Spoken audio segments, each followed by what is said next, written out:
figure out all what he's gonna do. Cheers me up sometimes. Well, on everybody's face inside, sometimes Aiden says he dances along, mirroring his dad's disco moves from 3 stories up. Our top stories are next at 5 o'clock. Details on the Pac-12's decision to start football season, plus a homework assignment at a Valley High School raises concern among parents who say it goes against their values. And plans for a new rapid COVID test with results in 20 minutes. Details on what ASU is working on next on the news at 5 o'clock.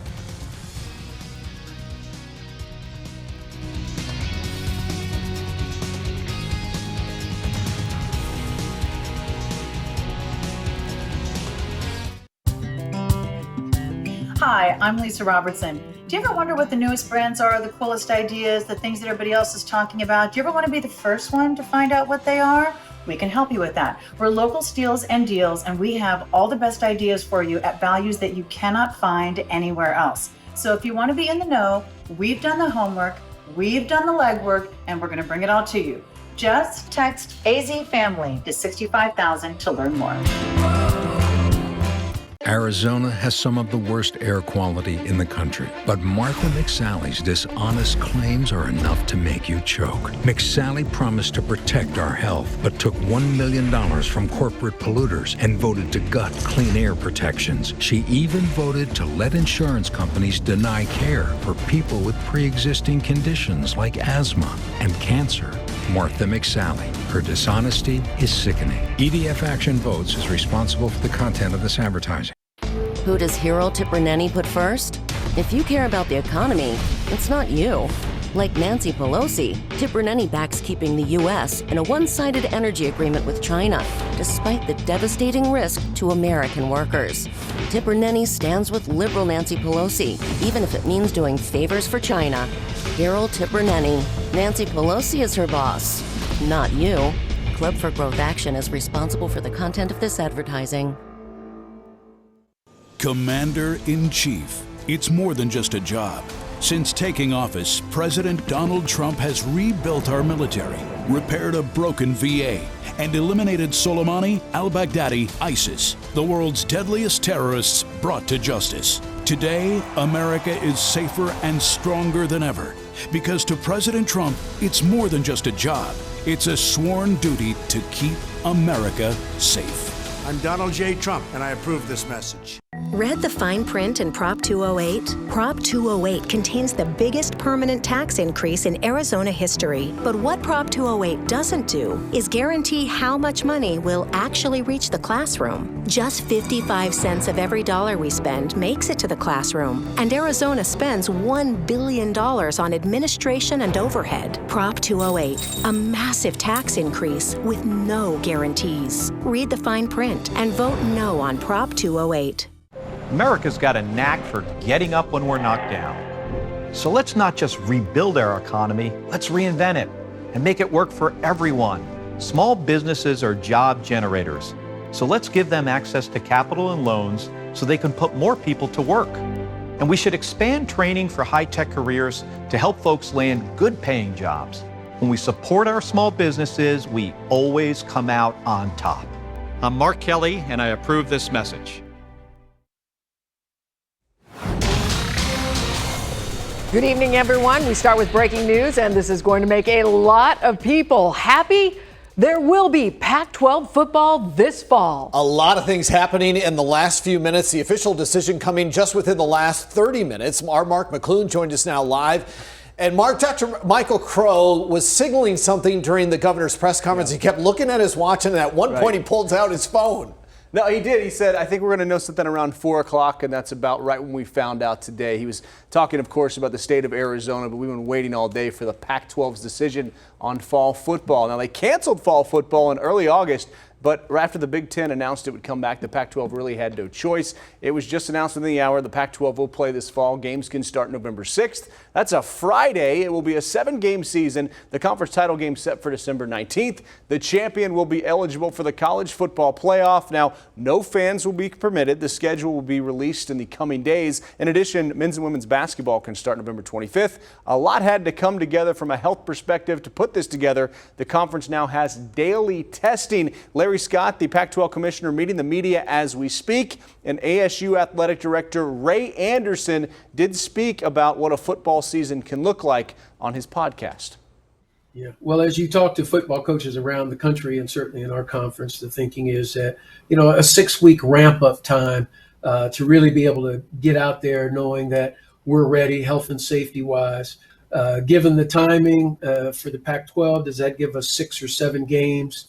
I think that is realistic, and then an opportunity to have postseason eligibility and perhaps even for the college football playoffs. All right, so as we scan social media, who's happy about that? Well, this Jaden Daniels, the Arizona State quarterback, tweeted this a couple days ago. Ain't this what we've been waiting for? Well, he just tweeted mood, and here's Jaden Daniels smiling. And this is kind of a fun GIF that's been going around. A guy getting up out of a coffin, tweeted by Pro Football Focus. This kind of coincides with the Halloween start right around there. And Arizona football putting out a video, Together We Bear Down. So the Wildcats, the Sun Devils, the Pac-12 coming back. Colorado, there's some concern there because the entire campus just went on lockdown.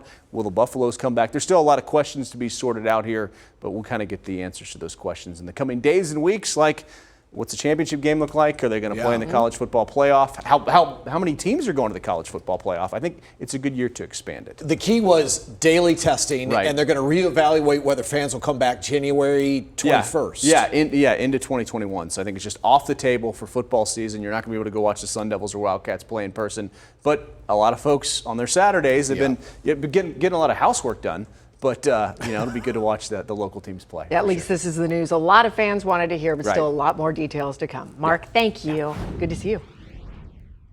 We have more breaking news on this Thursday night. A baby was found dead near a dumpster. Yeah, this is just heartbreaking. The child was found this afternoon behind a Big Lots store near 35th Avenue and Baseline. Our Whitney Clark is out there live right now with what we know so far. Whitney? Yeah, Christine, this is just one of those stories that is so very sad. Police officers go on all kinds of different calls every day. Some of them are parents themselves. So these types of cases, as you can imagine, can be very traumatizing. Anything that involves kids just hits them differently, they say. So we want to give you a look at the scene here. As you mentioned, right now we're at a shopping center near 35th Avenue and Baseline. We did just get a few more details from Phoenix Police. Here's what we know. A call came in around 1 p.m. Someone in the area found the child unresponsive behind these businesses. Again, this is just a couple parking spaces behind a karate studio. There's a Big Lots, there's a Big Five in this area. They found the child unresponsive behind the businesses and then pronounced them dead at the scene. Now, investigators don't know exactly how old the child is, but says it appears to be a very newborn baby. Because it's early in the investigation, police don't know if this is a situation where a mother left her child here, but did give this reminder for those who may be in distress. There's fire stations and hospitals that are safe havens where you can drop children off, no questions asked. And we ask that if anybody finds themselves in a position where they can't care for their newborn, please drop your baby off at a hospital or a fire station or call the police. There's lots of options. One important thing to note here is the child did not match any missing persons reports in the area. Officers still have a lot of work ahead of them this evening. They're going to be canvassing the area, talking to witnesses, and we're told they're going to be going through some surveillance video. Now, they do need your help if you were in this area, again, 35th Avenue and Baseline, and have any information, you can call Phoenix Police or 480-WITNESS. Live in Phoenix for Arizona's Family, I'm Whitney Clark. We adjust our response every night based on the conditions we've seen. I would expect you to see the response tonight very similar to the response you saw last night. Well, from Louisville to Los Angeles, Atlanta, and New York City, cities all across the U.S. are bracing for another night of demonstrations. Thousands of people came together last night to protest the decision not to charge 3 officers in connection to the death of Breonna Taylor. Well, today, the attorney for Taylor's mother called out the Kentucky Attorney General for his decision. Daniel Cameron failed. He needs to learn the law of self-defense in Kentucky because, as he stated it yesterday, he was off base. Now, amid the unrest in Louisville on Wednesday night, there were 127 arrests as well as some looting, according to the interim Louisville police chief. Now, during those protests, 2 Louisville officers who responded to a report of gunfire were both shot.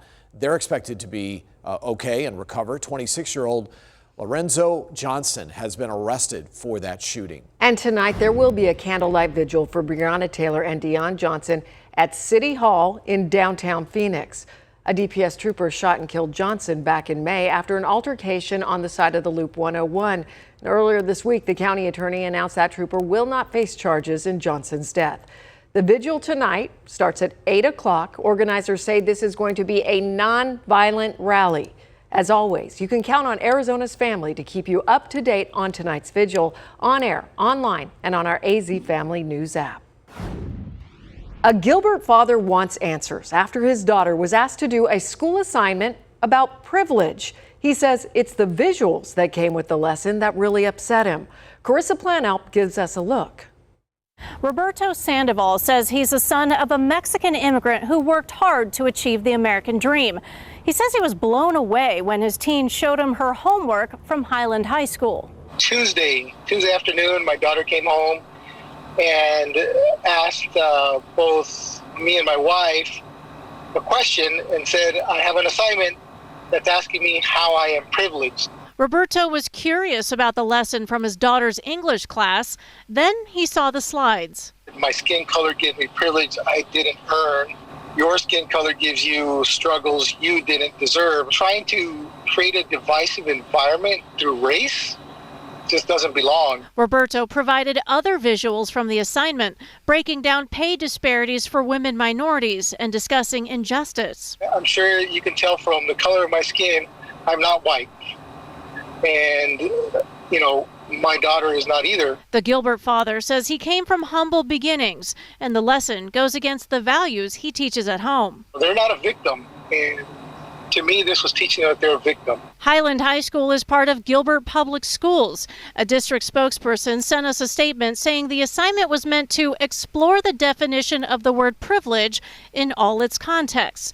The statement goes on to say feedback received has been dealt with accordingly by the campus administration. Roberto believes some topics should be handled at home, not at school. It's fine to have the conversation about it, but there's a difference between having a conversation and trying to indoctrinate your children. I asked the district to clarify how parent concerns were resolved, but I did not get a response. Roberto encourages all parents to be more aware of what their kids are being taught. Carissa Planalp for Arizona's Family. Across Arizona, 566 new cases of coronavirus were added to our total today, bringing it to nearly 216,000. Another 34 reported deaths pushed that total to more than 5,500. The positivity rate, according to State Health Department, ticked down a percentage point today to 4%. Well, Valley School is dealing with a coronavirus outbreak. Cactus Shadows High School just informed parents of 2 confirmed cases at the school. Administrators sent a letter to parents yesterday to tell them about the cases, but did not give any details about who was exposed or when this happened. This is the 5th reported outbreak at a school in Maricopa County. Just a couple weeks ago, Cactus Shadows teachers held a sick out. They refused to show up to work because of coronavirus safety concerns. Tonight, Governor Ducey announced Arizona now investing $14 million into the state's 3 major universities to help contain the spread of COVID-19. $8 million of that money is specially earmarked for ASU to develop its point-of-need testing, which will basically deliver coronavirus results to first responders within minutes. Our political editor, Dennis Welch, was at that press conference, joining us live. Dennis, you had the chance to ask the governor about another aspect of our lives being impacted by this pandemic. Of course, we're talking about voting in the upcoming election. Yeah, and a little bit of background here. First, Katie Hobbs, the Secretary of State, has been raising some concerns about people living in long-term care facilities and them not being able to vote because of COVID-19. Now, she has suggested that maybe they could use some video conferencing technology to help these people cast their ballots so they would not be disenfranchised. Now, the reason for some of these problems is these strict restrictions that are placed on some of the nursing homes and hospitals on visitors at these facilities. But Governor Ducey has stepped in this week and said that Hobbs cannot follow through on this plan. And during that press conference today, Ducey said no one is going to be disenfranchised. The governor says he does have a plan to ensure people living in these kinds of care facilities are able to vote. And when we pressed him on the details, the specifics of that plan, he told us this. The plan is that this is part of the investment that we've had ongoing with the Secretary of State's office so that we have a successful election cycle where no one's disenfranchised, whether you vote by mail, whether you use and work with one of these election boards inside our long-term care facilities, or whether you vote on Election Day. And we just heard back from the Secretary of State's office, and they are responding to that comment you just heard there. And they are telling me that they do not believe the governor is addressing this issue, and that they want to know more specifically what options will be on the table for these voters in these long-term care facilities from now until Election Day. And they also told me, quote, that ignoring the problem will not make it go away. In Phoenix, Dennis Welch, Arizona's Family.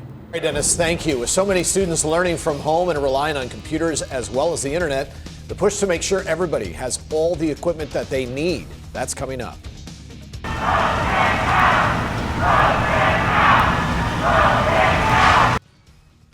Chance of vote him out. President Trump heckled while visiting the casket of Justice Ruth Bader Ginsburg.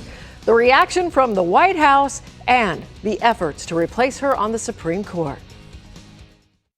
The 3TV Phoenix 10K is celebrating its 45th year virtually. Register online at phoenix10k.com. Proceeds benefit the Mullen Foundation. Run responsibly with the Mullen Foundation and Arizona's Family. Cut, cut, cut. What politicians did for a decade, cutting education funding by hundreds of millions. Now, a crisis-level teacher shortage with teacher pay nearly the lowest in the nation and class sizes the largest in history. So vote yes on Prop 208. 208 restores the cuts, tackles the teacher shortage, and reduces class sizes. Because 99.9% of Prop 208 funds directly support schools and classrooms. Strong schools, a stronger economy, the strongest accountability. Vote yes on 208. Who does Hero Tiperneni put first? If you care about the economy, it's not you. Like Nancy Pelosi, Tiperneni backs keeping the U.S. in a one-sided energy agreement with China, despite the devastating risk to American workers. Tiperneni stands with liberal Nancy Pelosi, even if it means doing favors for China. Hero Tiperneni. Nancy Pelosi is her boss, not you. Club for Growth Action is responsible for the content of this advertising. Liberal Mark Kelly supports a government takeover of healthcare that would raise taxes on Arizona families by $2,300 a year. But Kelly won't stop there. He'll vote for the largest tax increase in American history. Mark Kelly is too liberal for Arizona. Martha McSally cut middle-class taxes, saving families $2,000 a year. Lower taxes, more jobs. Martha McSally fights for us. I'm Martha McSally, and I approve this message.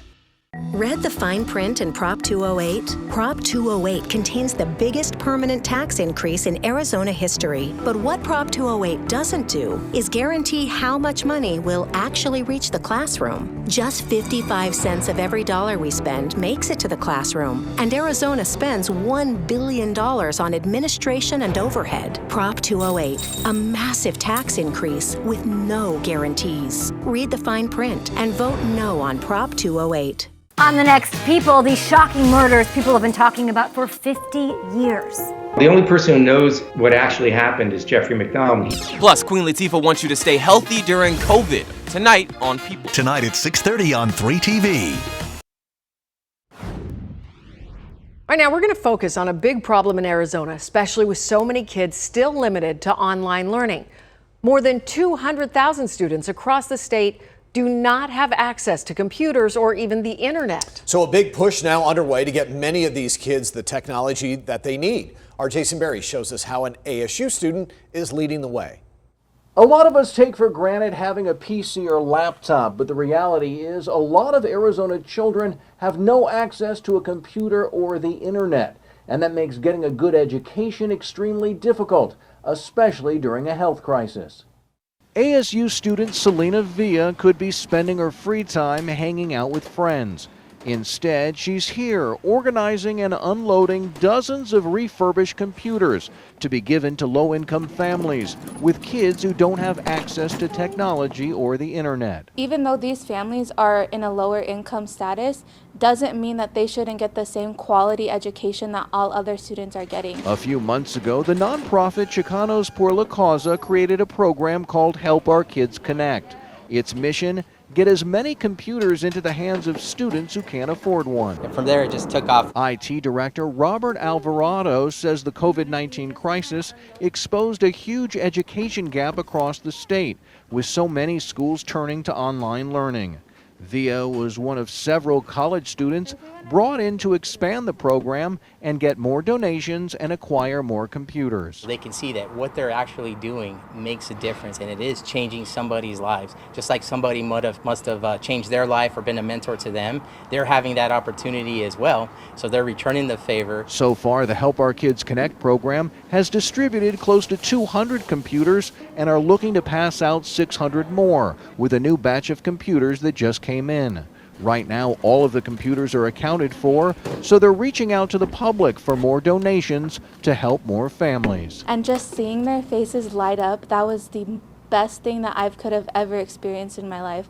You just see them so happy, so excited to be able to start learning again. If you're interested in helping out the Help Our Kids Connect program, we've got all the information for you. Just go to our website at azfamily.com. Jason Berry for Arizona's Family.